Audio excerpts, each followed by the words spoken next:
Greetings, everyone. Warren Mr. Bowtie Feasty here with another edition of Let's Talk Family. We are here to discuss family issues and talk as a family. Today, I have the pleasure of having with me Miss Donza Stanly, a lady that I met a while ago at a vendor event, and we've been working together on a project now for a couple of months that we will talk about later on in the show. So, without further ado, Donza, please tell us a little bit about yourself. Peace and love, everyone. Thank you so much for having me, Mr. Bowtie. I appreciate to be in your space tonight. I think we're going to have a great conversation. Again, like you said, my name is Donza Stanly. I am a um, author, life coach, educator, um, and I have worked for over 5+ years in mental health. And for me, mental health is a passion because it has been so long a taboo in the Black community. For us to say anything about mental health, it's almost we can't speak on that. However, we are really dying from that. We know that suicide was the third cause of death in African Americans aged 15 to 19. And then it was also from the age 20 to 29 is the eighth leading cause of death. So it is not as if it's something that's not happening to us.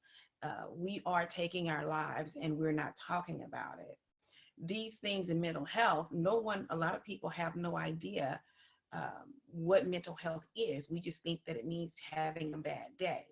But there are two different areas that we can look into when we're talking about mental health and the issues of mental health. On some of those things going on with mental health, you may need a life coach. And then there are other areas that you may need to actually get a therapist and actually seek medical inbound help for that.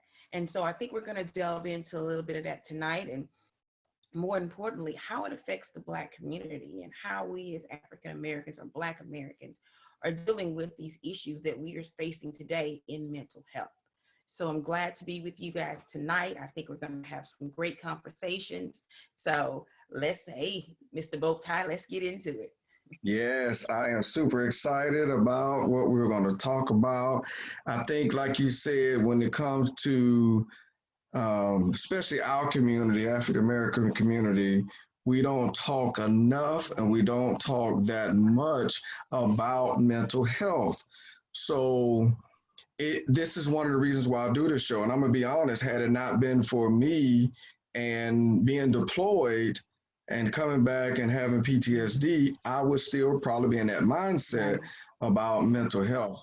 So I'm thankful that there are people out there, there are resources out there that are available, and people like you that are Mhm. passionate about it. So let's start with, how did you get your passion? Like, why mental health? Why mental health? Well, as a young person, I lost my mom at the age of 19.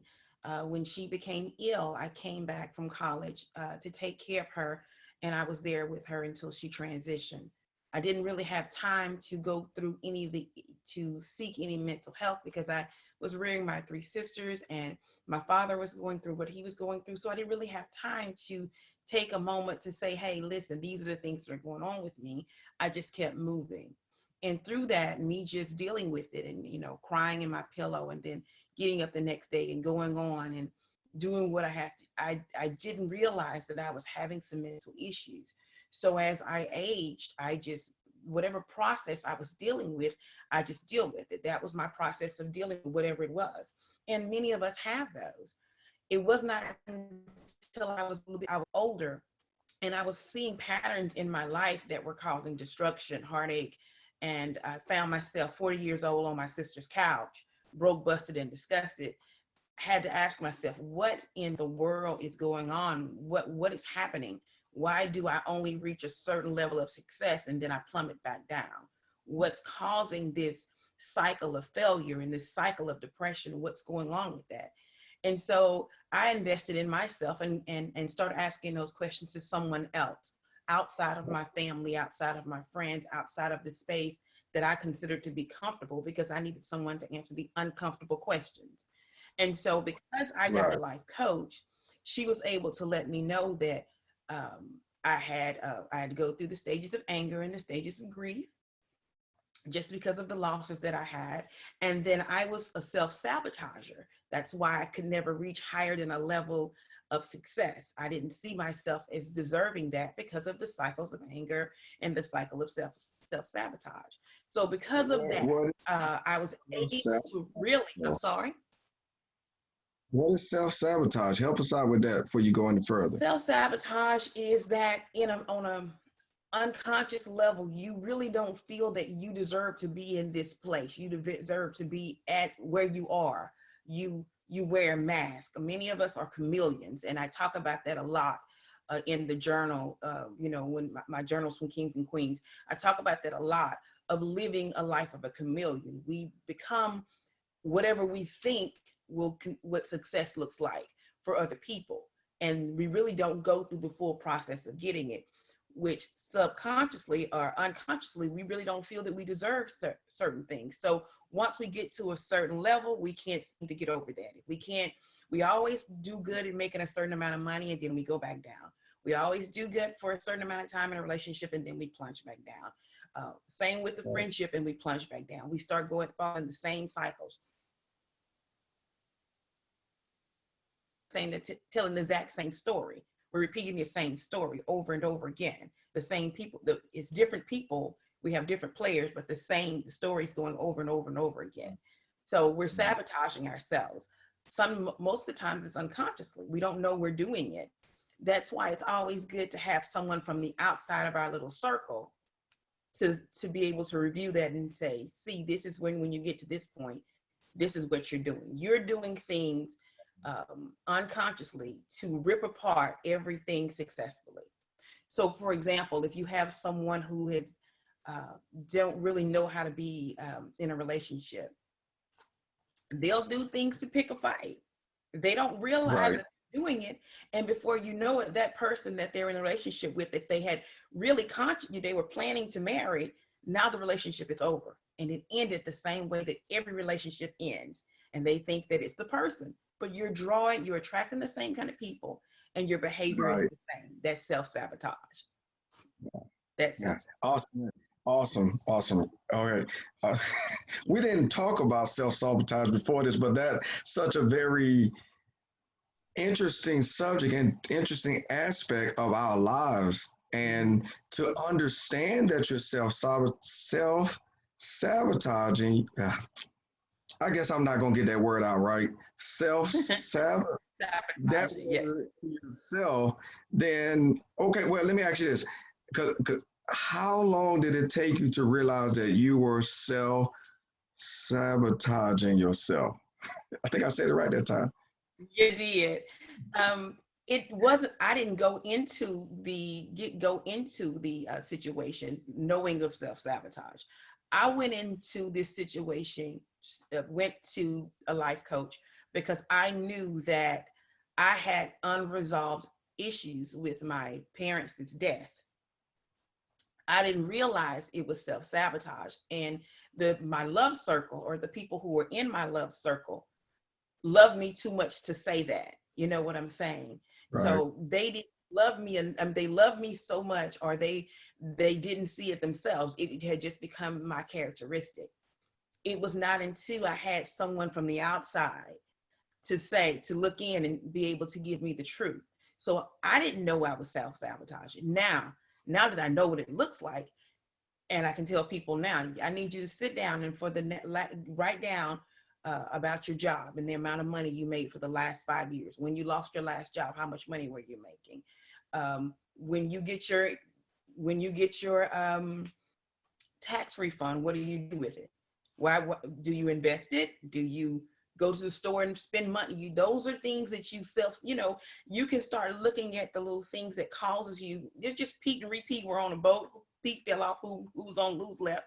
Repeat. Pete was on a boat. So we find ourselves repeating the same things over and over and over again. And one of the things we tend to do is we tend to blame the other people that are players in that game rather than us, because the only constant is us.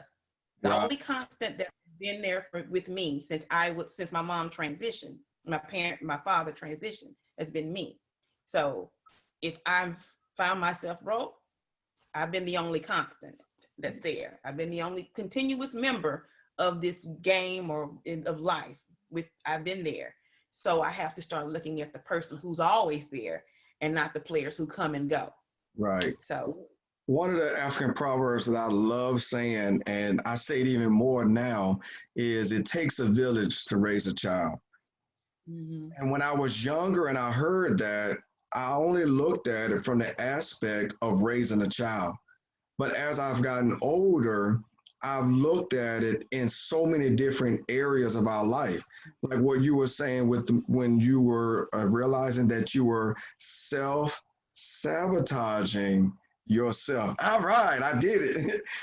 So you said that you had to go and talk to somebody that will reveal this thing. So, what was the process of finding the person? Because when we talk about mental health, and all this is talking about mental health, if y'all got any questions, feel free to put them in the chat and I'll definitely answer. But when we talk about mental health and seeking mental health, finding the right person that you can talk to and you feel comfortable listening to is a task in itself. So explain that process that you went through to identify that you were the problem. Like, who was that person? How did that person, just that little process. Well, the first thing I did, I was tired of failing. I was tired of Mhm. just not getting what I felt that God, the creator, said that I should have. Right. I couldn't have a clear understanding while this person over here was being happy, healthy, and wise and living in their peace. And I wasn't there. Like I knew that is not the life that was written in scripture for me or ordained for me. So I do know that if scripture says, as a man thinketh, so is he. And I had to think to myself, is this what I think of myself? That then I'm not getting those things that I deserve. So with that, I set out on a quest. And now I set on a quest. Now it was not just one for me. And you'll see it again in my book, in my journal and planner, quotes from Kings and Queens. The reason I call these people kings and queens is because these people are people who I begin to watch. Now, before all that happened, and I understand that I was self-sabotaging. Self-sabotaging was years ago. And I was in Shreveport, Louisiana, and I had to find something different. Like uh, I was at Wiley College speaking to people, speaking to the pastor down there. And I knew I understood the biblical principles of it, but I needed something outside of that. So for me, I decided to go into my pocket and pay for it. I had to Mm, invest in me. I right. had to invest in myself because I don't think I think people give things away for free, but if you can invest in other things, you need to invest in your mental health. And I Yes. came to the understanding that I needed to invest in my mental health. So I sought out a true professional or a true life coach. And in my first session, the questions that she asked me let me know that I was in the right space. And one of the first questions that she asked me, she didn't ask me, what are you doing here? Or why are you here? She asked me, are you willing to give up this body? Are you really ready to transition? Because if you continue down the path that you're on, you're going to take your own life. So Wow. for me, that was a shocker because Wow. I would have never thought that. I would have never said it out loud, but in my quiet time, I thought that. Wow. Yeah, that's why I say it takes a village, and sometimes we have to seek out our village. I posted on Mm-hmm. Facebook, I don't know if it was earlier this year or late last year, like how do you build your village and how do we teach our children to build their village? Because it's so important to have the right people in your village. Some of them could be professionals, some of them could be friends, but it's very critical and crucial that you have the right people. And when we talk about mental health, it's more than anything else. There's nothing wrong with kicking people out your village. There's nothing wrong with rearranging the furniture in your village, because it's your mental health. So, It's absolutely right. yeah. So You're how important is absolutely, mental health to you? I'm sorry. How important is mental health to you? For me on a personal level, it's everything. It's Yeah, everything. There's no, I don't even know how you can move in your day to day without having a stable mental health, because there are so many energies and so many different things that are going on that at any given moment it can change your mental health. And it's just as simple as if you walk in the room and you're as happy as can be, and you walk in the room and everybody's angry, and the next thing you know you're angry, they've rubbed off on you and you have no idea why. You're like, I don't even know why I'm mad. I don't know why I'm upset. It's just that this is the feeling of the room. And so I picked up that energy. When you're in a stable mental health, those things can't transition you that easily. You don't right. even allow that to mess with you on that level, because you know you have to be in a peaceful place. Like, you can't bring that negativity home to your family, and then you can't sit in that negativity for too long before it starts to manifest and spill over into your everyday life. So define mental health. Let's define mental health, because we're talking mental health and we're saying mental health is important. We're talking about building your village of the mental health. But what is mental health? We know about physical health. We know about spiritual health. But what is mental health? So mental health, and I'll just say Webster tech, the technological or the technical term, a technical definition of it is like the state of an individual being able or realizing his or her ability to be able to cope with the normal stress of life, to be productive, to be fruitful, to make a contribution to their community, to be able to face adversities, go through those, and come out in a successful way. A negative mental health is when you're faced with those adversities and it puts you in a dark space. Not a dark space for a day or two, because we all go through times that we have to process. It is putting you in a dark space that then starts to affect your actions, your thoughts, and your deeds. They change who you are. Your mental health, which is your emotional, it can be your emotional psychology and your social well-being. It affects all of that in a way that it can change the full trajectory of your life. Right. So if you at one point wanted to be something in a successful way, a negative mental health will change that entire thing. So of course, we know mental health includes your emotions, your psychological, your social being. It affects your thinking, how you feel, how you act. It helps determine how you handle stress, how you relate to others, and it helps you make a choice of like the stages of safe and healthy mental health. I mean, safe and healthy stages of mental health is being able to go from point A to Z, not A to B, A to Z when you're facing a hardship, and it not put you in a place that destroys the full trajectory or changes the full trajectory of your life. That's a good explanation of mental health. I know when I first joined the military, we did not talk anything about mental health. Absolutely nothing was said about mental health. But as I was retiring, mental health became a bigger priority and a bigger topic of conversation. And if we look at the total spectrum of the human, then there are more healths than just physical, you know. Right. And mental health is the one that is getting a lot of ground right now because it's something that's been overlooked for so long. You know, we only And go ahead, I'm sorry. go ahead. I was just gonna say we only pay attention to it when somebody's crazy. You know what I'm saying? Or what we call crazy, and we see someone at the Z point, and now there's a lot of times no coming back from that.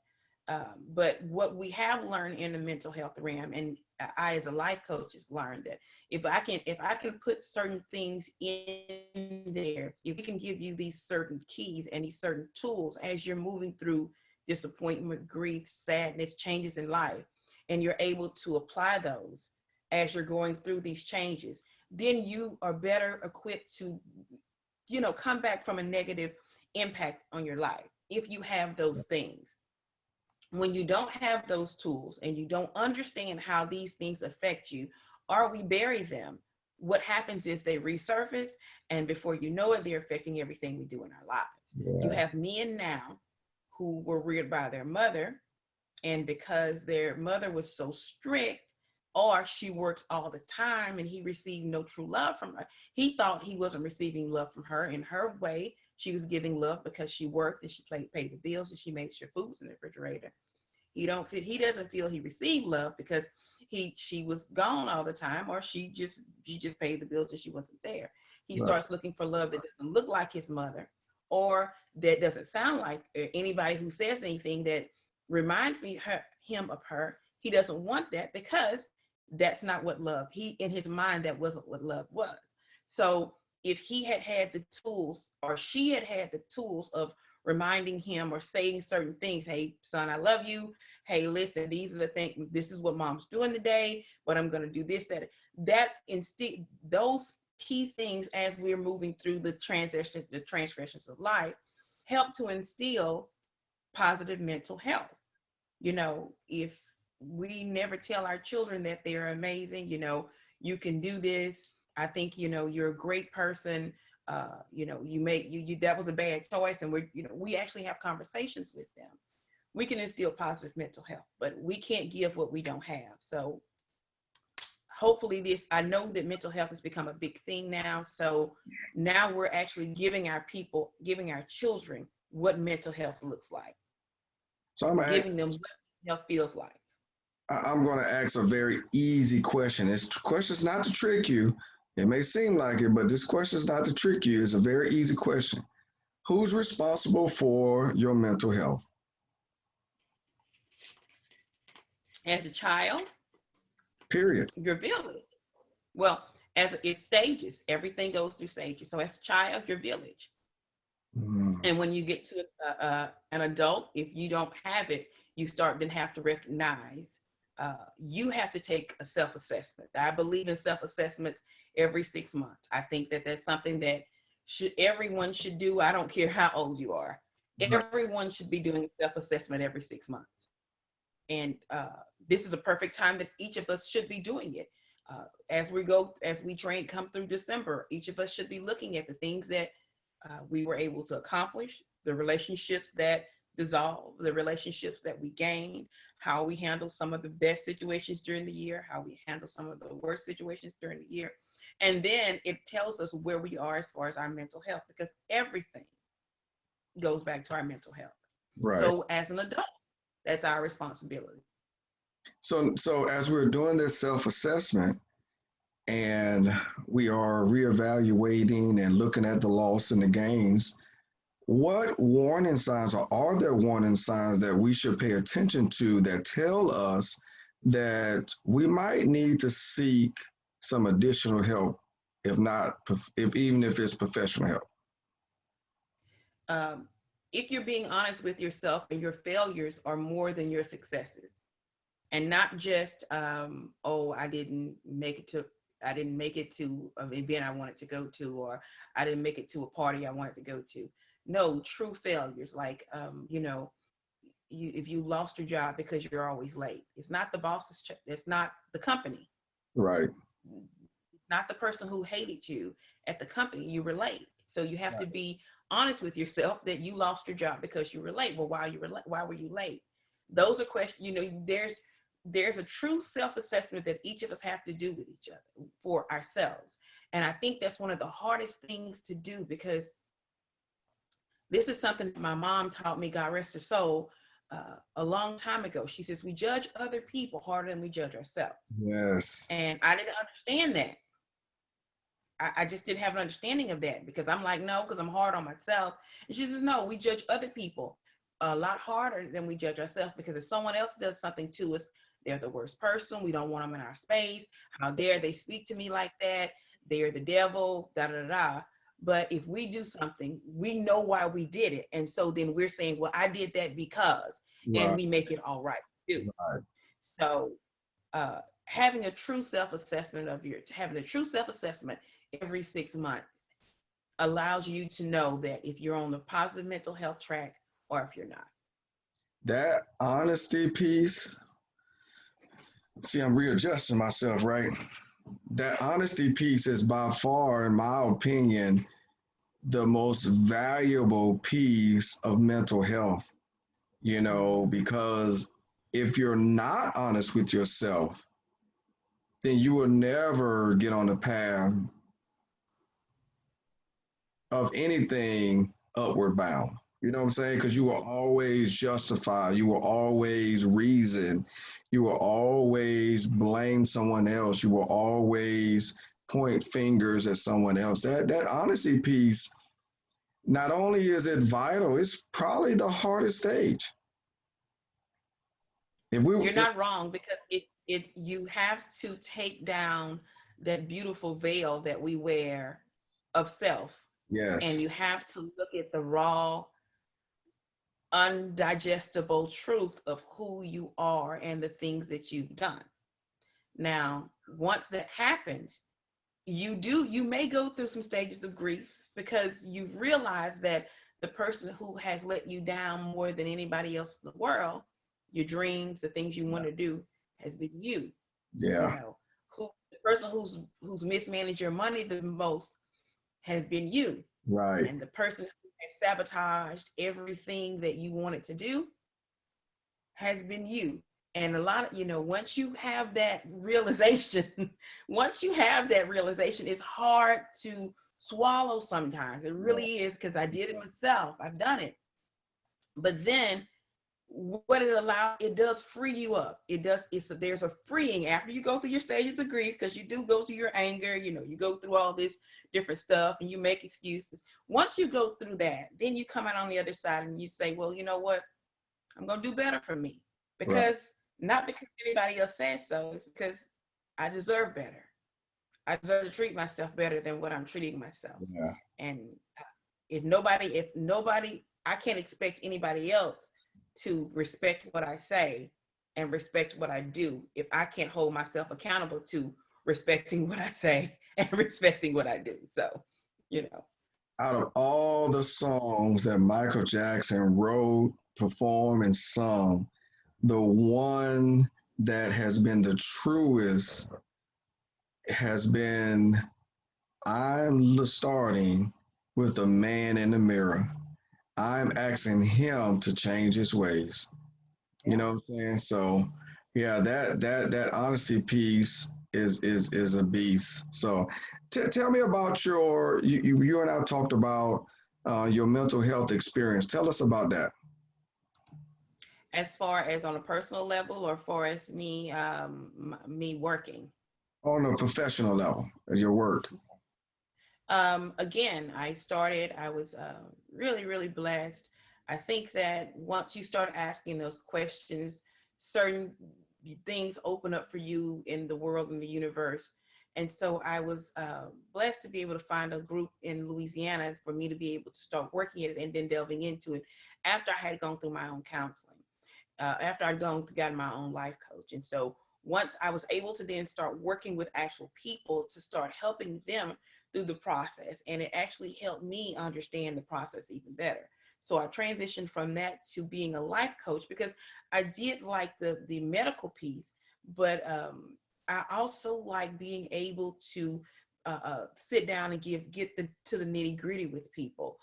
So I moved from that to getting into the life coaching piece. And once I relocated to Florida, the doors just opened up for me, because I removed that that lid that I had put on myself in Louisiana.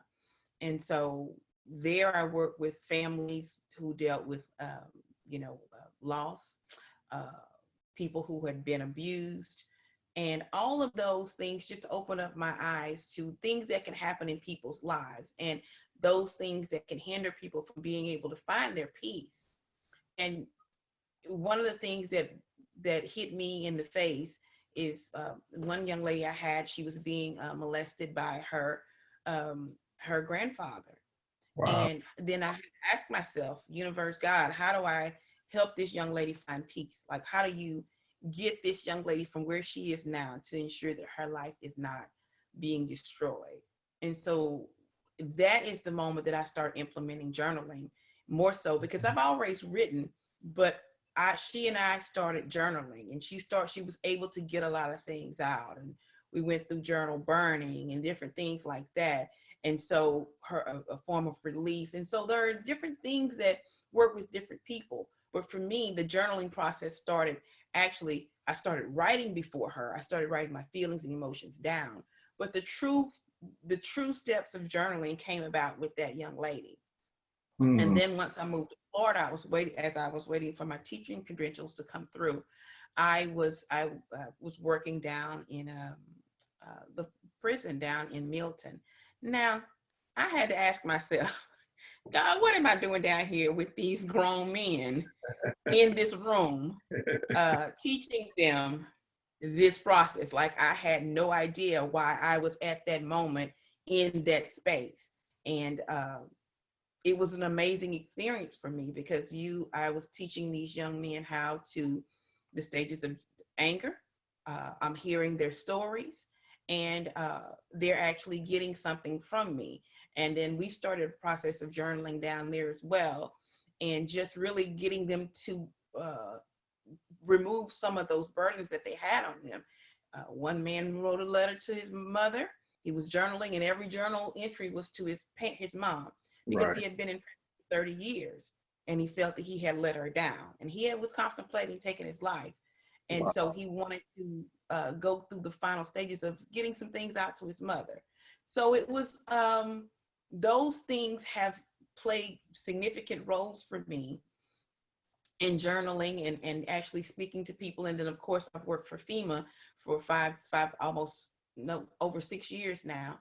And I get sent out with storms, and it's the same thing, just talking to people and allowing them to get these things out. And it has been I'm blessed to be a vessel for that calling. I really appreciate God and the universe for choosing me to be that person. So how is life coaching? Like what is that piece of mental health in no, hold on, let me reformulate this question. Your life coaching was birthed out of your mental health profession, Mhm. right? Right. So how is that piece going? How is that piece, as you're helping others, is that helping with your mental health? Well, I feel that I have been able to move blocks from mine now. So I feel that I'm in a place now that I don't have blocks to move anymore, because I can recognize before they're coming. Wow. So I don't really have those to move anymore. I have to continue to level up. I can call myself on when I'm not being successful. So I now feel that I'm in a place that I can now give that knowledge and experience to other people. Now in the life coaching, I do life coaching via uh, Zooms or video chats, and I do one-on-ones uh, for 2 months straight. I have sessions, 8 sessions straight, and then if we talk about renewing. But as far as the life coaching, I'm just like that life coach that I had. I'm just about as real as you can be. I don't. There's no fuzzy animals there. There's no, you know, cuddling and telling you everything is going to be all right. I am very honest with people, and because that's what they came for. If your friends can tell you you're amazing and you're great all the time, that's what your friends are for. That's what your Right. family's for. You go to a life coach because you want the real. And so that's what I give people, the real. Now I reward people. I just rewarded 2 clients yesterday because they were able to reach a certain milestone, and they did great. But you're held accountable for the things that you are supposed to do, because if you really want to move to the next level, you have to break Yes. the habits. You got to break it, and Yes. a lot of people don't want to break it. You know, they Yeah. like to peel things off slowly, and I am a band-aid ripper. Let's go. Woo, you one of them, huh? Absolutely, absolutely. What if you had somebody that needed the band-aid removed slowly? There are processes that we go through, but you have me for 8 weeks. So even if we're just picking at it for week 2, 3, 4, and 5, come week 6, we snatching that thing off of there and we getting into the meat of it, because that's what we're here for. That's So what we're here for. We're not here to pet. We're here to make some life-changing decisions. who does most of the heavy lifting? They're accountable. the first, you know, you have to realize in the first few sessions, people just, they don't, it's getting an understanding of where you self-sabotage. Mm-hmm. Because that's something that's really important. Most people think that they'll tell you, I don't know what I'm doing wrong. I don't know why I don't understand how this keeps. Those are things that you hear. And then we go through scenarios that they feel that always and keeps. And then we go ahead and we start unpacking those bags. Because most of us have these, we carry around baggage, you know, volumes of years of other people's expectations and other people's desires that we carry that around on us. And we're just this chameleon. We don't even know who we are. And so we start ripping those layers back and find that true person in there, and then start building that person to be who they want to be. It's interesting. You're using the pronoun that I use when I counsel, and I know what you're saying. You're saying we, and a lot of times when I'm counseling couples, I'm saying we, but I really mean you. I'm in this with you Yeah, because I'm your guide. I right. mean, you know, Yeah, says you see wise counsel. So yeah, I'm in this with you. right. However, you got to do the work. You got to It's, do the work. it's only effective if you do the work. You have to put in the work, and Absolutely. that goes back to that realization we was talking about, that self-examination, that honesty piece. You know, when Michael Jackson said, I'm starting with the man in the mirror. I'm asking him to change his ways, because I got a friend who says, what's the common denominator? You know, he always asks that question. What's the common denominator? You know, Absolutely. if you don't pay attention to that, and if you don't assess that, you know, you can continue to lie to yourself, but that's not Mhm. going to help you gain the And a mental. lot of times we like to make ourselves feel good. Let's be honest. All of us, nobody really wants to feel Yes. bad about themselves. Nobody wants to look at themselves as a failure. No one wants to look at themselves as unsuccessful, you know, but we all have to be honest with ourselves. And you cannot get to being truly successful, truly happy, uh, truly financially blessed until you can be honest with yourself. Right. We can lie to ourselves about, if I, as a woman, I carried $300 purses. I ate out all the time with my friends, and my bank account was empty, and I was renting an apartment. Wow. So there was no success in that. But it looked successful and it felt good. It was not until I got to a point where I truly understood I was self-sabotaging. This is foolish. Right. You know, this is foolish that you can't, I'm living check to check and I'm robbing Peter to pay Paul, but I look good on social media, or I'm carrying a nice purse for the month. Those things are, it's an illusion, and we're chameleons. We create these illusions to make ourselves feel good. That's why the self-evaluation is so important. It's Yeah. just one of, I can't even deal with a client. I can't even accept anyone on as a client if they cannot do a true self-evaluation, because it means you're not ready. Just You're want, not ready.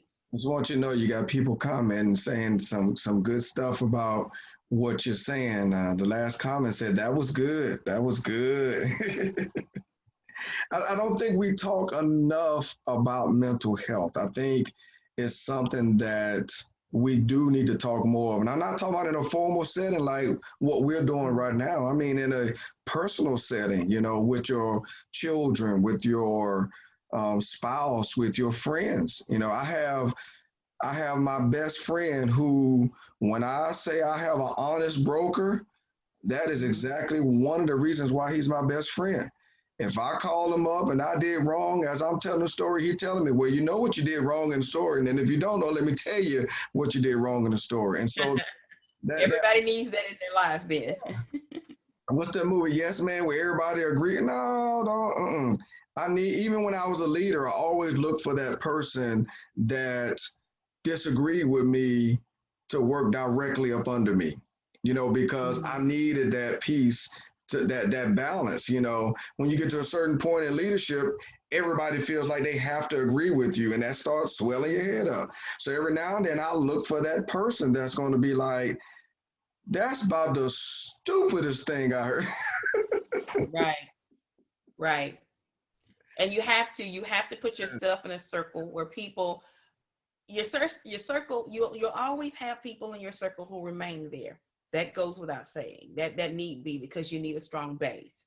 However, I can remember when I did get to a point where I was moving through this process and learning who I was. I think at one point I was 230, 235, 240 pounds, and still thinking I was just heavy.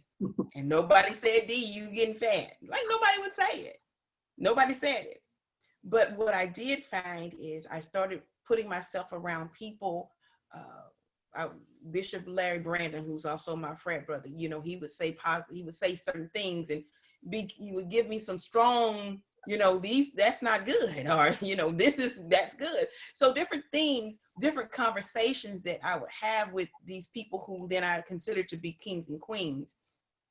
They would give me some strong feedback, and that feedback is when I wanted to be more of an entrepreneur. Now I have my job with the state. Hallelujah. Thank you, state of Florida. But what it does, as far as being an entrepreneur, I see their movement. Right. They're just not talkers, they're actually doers. And when you start surrounding yourself with people like that, you're going to have to come on. You got to come on. Like, what are you doing? If you're going to move, let's move. We don't have time for you talking. Excuses or something. One of them said, excuses are just like bed. You can make them every day. Every day we make why I can't do this, why I can't do this. Let's go. You don't have a reason for not going. You don't have a reason for not doing. If you can survive this, then you can, you know. And so I think in our lives, we put ourselves with different groups with different people. And again, I have my family who loves everything about me. Lynette, Nettie, CC, anything I do, they are there to support everything I have going on. If I look a mess, they, girl, you look great today and we love you. That's their responsibility. That's their role. But these people will be like, you look a hot mess, retake that picture. Don't put that up there. Yeah. You don't want that to go out to the world. Get your lighting better before you get on camera, because that looks a mess. And once it's recorded, it goes out to the world. Things like that. As far as the business, you need real people to tell you real. Yeah. So now let's narrow this down to family. What would you advise the family? So we spend a lot of time talking about the self-assessment. So now, me as a father, I have a wife and I have 2 children.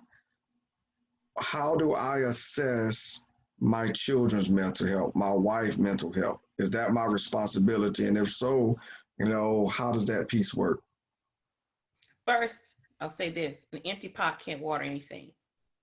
So you cannot water someone else and encourage their mental health if yours is off balance, because then how you're judging it is based upon who you are instead of who they want to be. Who you judging them on who you want them to be instead of who they are. Right. You want them to be this, you want them to be that.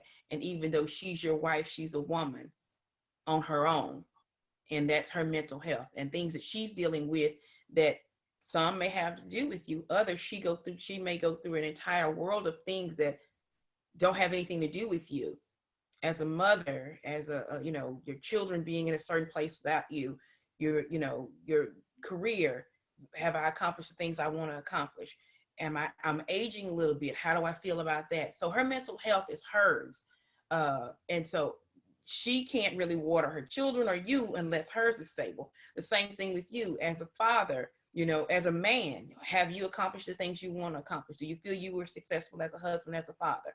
You have to deal with those things in your space. So when you are there speaking with other people, you're not giving them the version of them that you want them to be.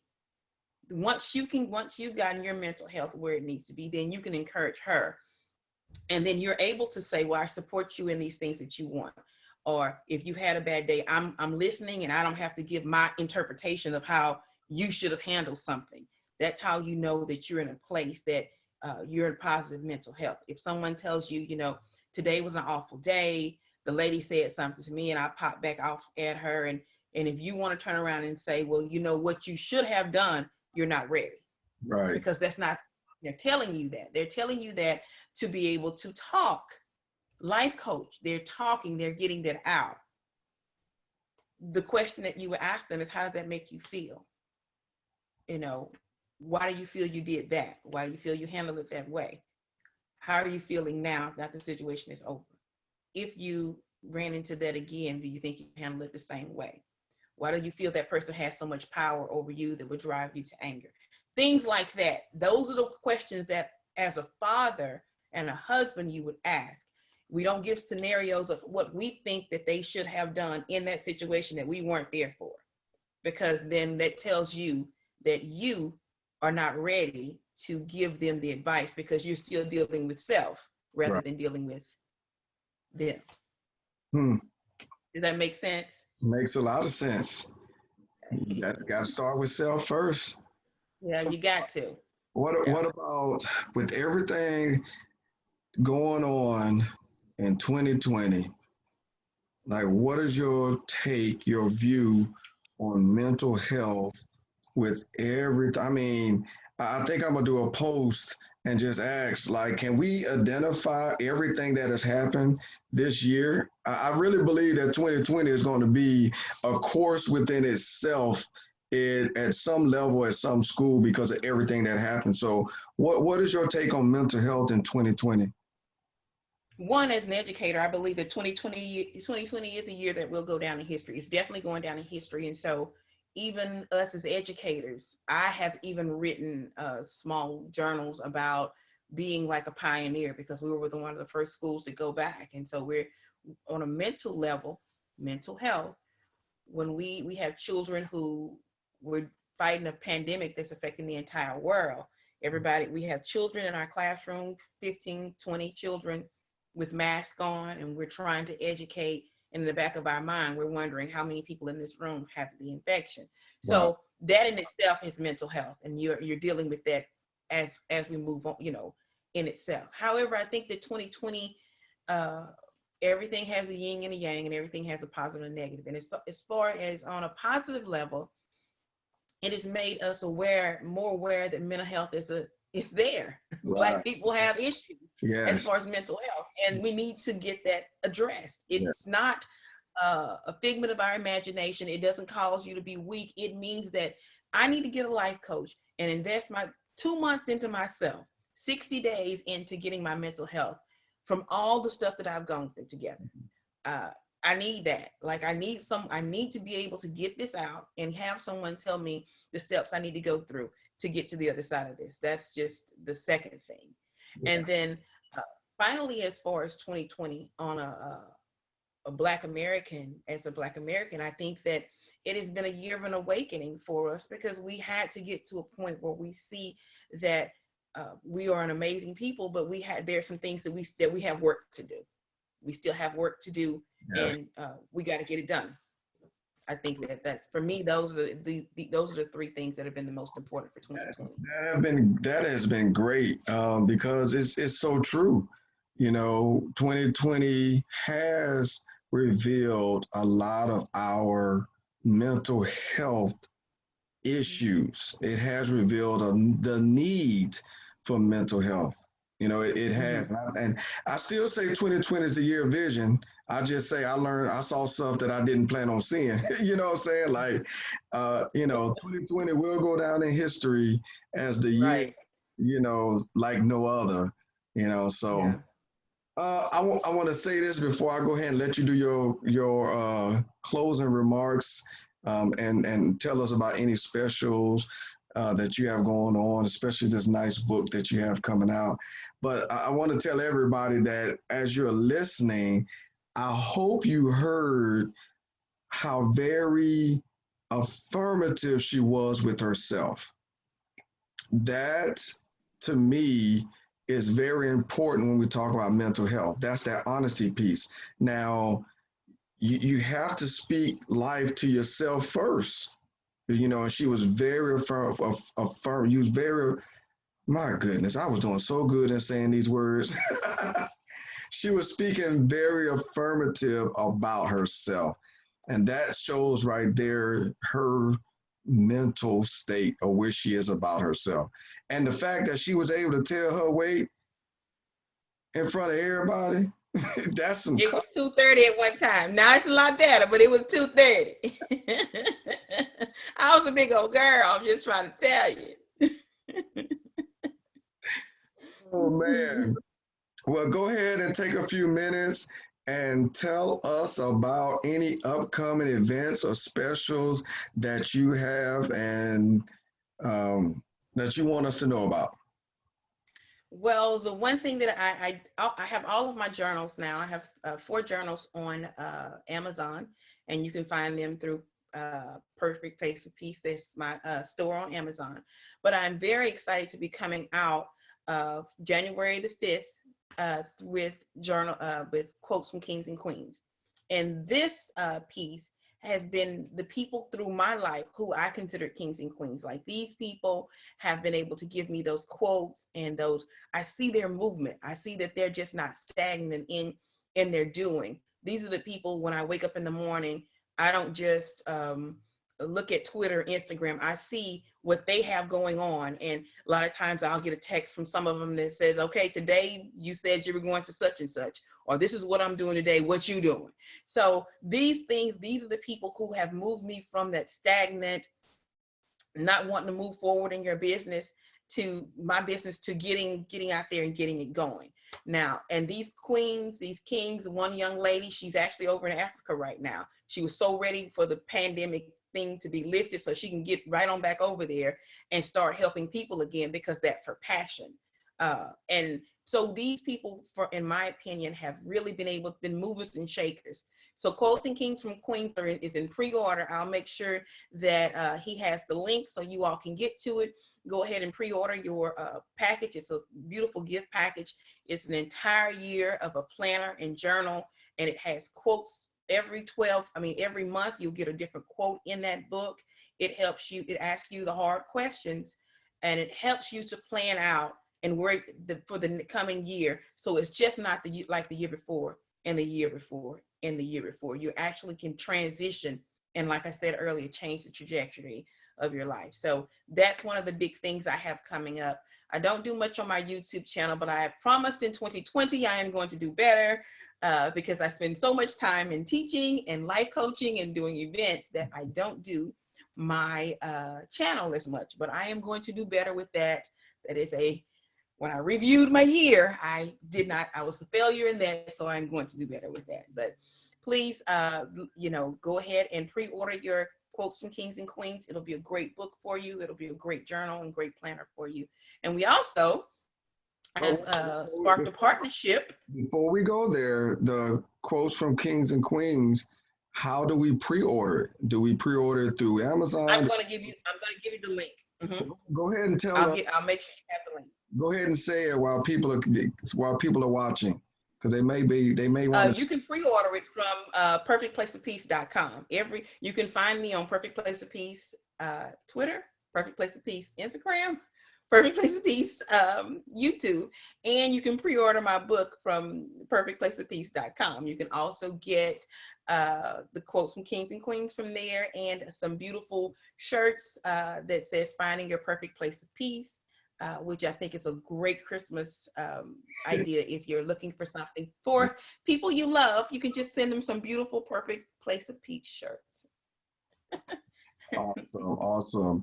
And our partnership. So, well, before I say that, just so everybody know, I was supposed to be in the Quotes from Kings and Queens, but something came up, so I wasn't able to be in it. So that's on me. Hopefully, I'll be in edition number 2. Y'all kind of nudge her. Maybe she'll do it, so I'll be ready the next time. But anyway, me and Donza actually met months ago at a Juneteenth vendor event. And we have been working on a project since really August, right after the July. We've been working on this project that will be birthed in January on MLK weekend. So go ahead and share a little bit about that. So what the project is, we were trying to, me moving down to where I'm at, I was looking for businesses to partner with, and just do some events, some Black events. And for those of you all don't know, I owned a store in Shreveport, Louisiana called Sankofa, and a nonprofit called Sankofa with me. And Sankofa was a store where it was a bookstore, but we also held so many events there. And the events were, Black business mixers. We had, what was it? Let's talk about it. Ladies session. We had the Lions Den, which were the men conversation sessions. We had honoring our elders, which were programs we had that we honored elders in the neighborhood. So we had a lot of events going on that brought the Black people together. We also protest a couple of things down there. We protest the monument that was in front of the courthouse. So there was a lot of involvement sparking up things that actually meant something to people and brought different businesses together. And so I wanted to do the same thing down here. And I was fortunate enough to meet Warren at the Juneteenth event and sparked up a conversation, and it started from there. And so we have a Birth Neo Network, and we are excited about it rolling out that weekend. It will be, we have I don't want to give all of it away, but it's a really great, the name is symbolic. We have a lot that we wanted to do in the year of 2021. And I think it's going to be a great program. So continue to follow us, you all. Continue to follow us, and you'll see some amazing things being birthed out of Neo Network. Awesome, awesome, awesome. Well, it has been a pleasure you educating us on mental health, and that self-examination has been the best part about everything they've said, because that's really the hardest part and the first part and the most necessary part. So I do thank you for coming on and accepting the invite and filling us with your expertise and enthusiasm about mental health. Thank you so much for having me. You all have an amazing Saturday night. Peace, love, and prosperity, family. All right, so I am going to share my screen here. Y'all bear with me. I haven't done this in a while. So y'all bear with me as I share my screen. Let's see if I can do it right this time. If y'all been following me for a while, y'all know I've been kind of messing up on sharing my screen. All right. So just to tell you about a couple of events that's coming up with CJLIM Enterprise. The first thing that's coming up is the week after Christmas. We're going to end the year dealing with relationships, dealing with families, dealing with marriages. My Filling in the Cracks relationship series is dedicated to anyone that desires to be in a relationship, that's in a relationship, newlywed, divorced, married, no matter how many years, or even want to be married later on in life. This course is designed to fill in cracks in the foundation. We understand that the foundation of any building is what keeps the building standing for years to come, and builders pay a lot of attention to the foundation. So just like in our relationship, over time, settlement happens. Over time, cracks could happen. So this class, Filling in the Cracks, this course, Filling in the Cracks, is designed to identify and even give some strategies to fill in the cracks so that you can have a prosperous relationship. One thing I like to say is you can survive in a relationship, but I want you to thrive. So that's going to happen December 28th through the 30th on my Facebook page, Filling in the Cracks. It is a private page, so you have to look for it, answer a couple of questions to be accepted. And it's going to go from 11 a.m. to 12 p.m. Central Standard Time. But of course, if you want to go and watch the replay, feel free to interact. I will be interacting with it throughout the day. Each day is going to cover a different course, so those 3 days. Hold on, it's went too fast. The next Let's Talk Family, now, if you know, went to bi-weekly for Let's Talk Family. So the next one, we're going to start the new year off dealing with marriage, dealing with relationships. So I have Dr. Kim Gregory, who's going to come on, and I'm going to tell you a little secret right now before she comes on. She is my mentor. I am studying to be a marriage and family therapist. I started my master's program about a week after this show, and she is my mentor. She has been my mentor now for about 2 years. So she's going to come on January the 9th right here on Let's Talk Family and talk to us about biblical marriage, So this is Let's Talk Family. We do thank you for coming in. More Mr. Bowtie Feast. And I always like to say, one, the center of everything is family. Two, be the best you that you can be. And three, it's called life, live it. This is Let's Talk Family. When you're here, we're family.